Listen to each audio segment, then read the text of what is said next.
Hello friends, एक बार आपका फिर से स्वागत है मेरे चैनल हेल्पिंग मॉम टीवी पर। तो आज की इस वीडियो में मैं आपको बताऊंगी कि महीने के किन दिनों में रिलेशन बनाने से आपकी प्रेगनेंसी के चांसेस सबसे ज़्यादा होते हैं या फिर कम होते हैं। जब आपकी नई नई शादी होती है तो कुछ कपल शादी के कुछ महीने बाद ही बेबी कंसीव करने के बारे में सोचते हैं, तो कुछ कपल पहले ही मैरिटल लाइफ एंजॉय करना चाहते हैं, बाद में प्रेगनेंसी के बारे में सोचते हैं। तो ऐसे में उनके मन में ये सवाल आता है कि महीने के किन दिनों में रिलेशन बनाने से प्रेगनेंसी के चांसेस सबसे ज़्यादा होते हैं या फिर कम होते हैं। कुछ कपल ऐसे भी होते हैं जो बहुत टाइम से बेबी कंसीव करना चाह रहे हैं पर जल्दी कंसीव नहीं हो पा रहा है, तो वो भी जानना चाहते हैं कि महीने के कौन से दिनों में रिलेशन बनाने से प्रेग्नेंट होने के चांसेस सबसे ज़्यादा होते हैं। तो आज की इस वीडियो में हम बात करेंगे कि अगर आप प्रेगनेंसी प्लान करना चाहती हैं तो आपको महीने के किन दिनों में रिलेशन बनाना चाहिए, या फिर अगर आप प्रेगनेंसी प्लान नहीं करना चाहती हैं तो किन दिनों को अवॉइड करना चाहिए। और मैं आपको ये भी बताऊंगी कि आपकी प्रेगनेंसी रुकती कैसे है और आप कैसे प्रेग्नेंट होती हैं।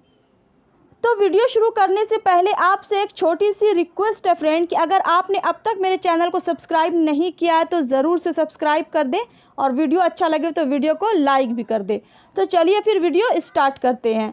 तो सबसे पहले जान लेते हैं कि प्रेगनेंसी कैसे रुकती है। अगर आपके पीरियड्स रेगुलर हैं, आपके पीरियड सही से आते हैं, कहने का मतलब है अगर आपके पीरियड का साइकिल 28 दिन, 30 दिन, 32 दिन या फिर 34 या 36 दिन का है, किसी किसी के पीरियड का साइकिल 40 दिन का भी होता है, तो आपके पीरियड्स रेगुलर हैं। अगर आपके पीरियड में ब्लीडिंग 3 दिन से लेकर 6 दिन तक होती है तो आपके पीरियड रेगुलर माने जाते हैं।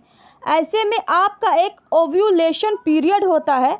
ओव्यूलेशन मतलब जब महिला के ओवरीज से अंडा रिलीज़ होता है, मतलब अंडाशय से अंडा निकलता है, तो इसे ओव्यूलेशन कहा जाता है। और इसी दौरान रिलेशन बनाने से आपकी प्रेगनेंसी रुकती है, और अगर आप इन दिनों को अवॉइड कर दें तो आपकी प्रेगनेंसी रुकने के चांसेस ना के बराबर हो जाते हैं। ओव्यूलेशन के दौरान एग ओवरीज से बाहर निकलकर फैलोपियन ट्यूब में चला जाता है, जहां पुरुष स्पर्म के साथ फर्टिलाइजेशन की क्रिया पूरी होती है। ओव्यूलेशन के दौरान एक महिला का शरीर पूरी तरह से फर्टाइल होता है। अब आपके दिमाग में एक सवाल ये भी आता होगा कि आखिर कैसे पता चलेगा कि आपका ओव्यूलेशन पीरियड कब है और किस तारीख से लेकर किस तारीख तक आपको अपने पार्टनर के साथ रिलेशन बनाना है या फिर नहीं बनाना है। तो चलिए मैं आपको समझाती हूँ कि ओव्यूलेशन पीरियड को आप कैसे निकाल सकते हैं। इसके लिए आपको जिस दिन पीरियड आए हैं उस डेट को नोट कर ले, उसके बाद अगली पीरियड जब आएंगे तो उस डेट को भी नोट कर ले। जैसे कि आपको 1 सितंबर को पीरियड आई थी और अगली पीरियड आपको 28 सितंबर को आते हैं, तो आपका पीरियड साइकिल 28 दिन का हुआ। उसी तरह से अगर आपको अगली पीरियड 2 अक्टूबर को आते हैं तो आपका पीरियड साइकिल 32 दिन का हुआ। तो इसी प्रकार आप अपना पीरियड का साइकिल कैलकुलेट कर सकते हैं। तो यहाँ पर मैं आपको एक चार्ट दिखा रही हूँ जिससे आपको ये सारी चीज़ें समझने में आसानी होगी।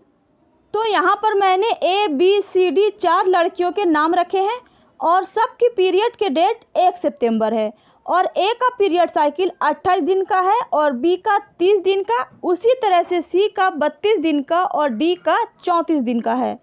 तो A को अगला पीरियड 28 सितंबर को आएगा। आप चार्ट में नीचे देख सकते हैं।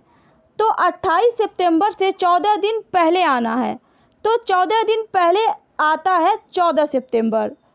तो 14 सितंबर A का ओव्यूलेशन डेट है, और ओव्यूलेशन डेट के 3 दिन पहले और ओव्यूलेशन वाला दिन और ओव्यूलेशन के बाद का 2 दिन, मतलब 11 सितंबर से लेकर 16 सितंबर तक A का फर्टाइल पीरियड माना जाता है, और ये 6 दिन कंसीव करने के लिए बिल्कुल सही होता है। इन दिनों अपने पार्टनर के साथ रिलेशन मेंटेन करने से प्रेग्नेंट होने के चांसेस सबसे ज़्यादा होते हैं, खासकर ओव्यूलेशन वाला दिन और ओव्यूलेशन के बाद का 2 दिन। हर एक लड़की का फर्टाइल पीरियड अलग होता है, जैसे कि आप B का भी समझ लीजिए। इसकी अगली पीरियड की डेट 30 सितंबर है और 14 दिन पीछे आते हैं तो हो गया 16 सितंबर, और 16 सितंबर इसका ओव्यूलेशन डेट हुआ और 13 सितंबर से लेकर 18 सितंबर तक इसका फर्टाइल पीरियड हुआ। और इसी दौरान रिलेशन बनाने से प्रेग्नेंट होने के चांसेस सबसे ज़्यादा होते हैं। और अगर आप प्रेगनेंसी प्लान नहीं करना चाहती तो इन दिनों में परहेज़ करें या अवॉइड करें।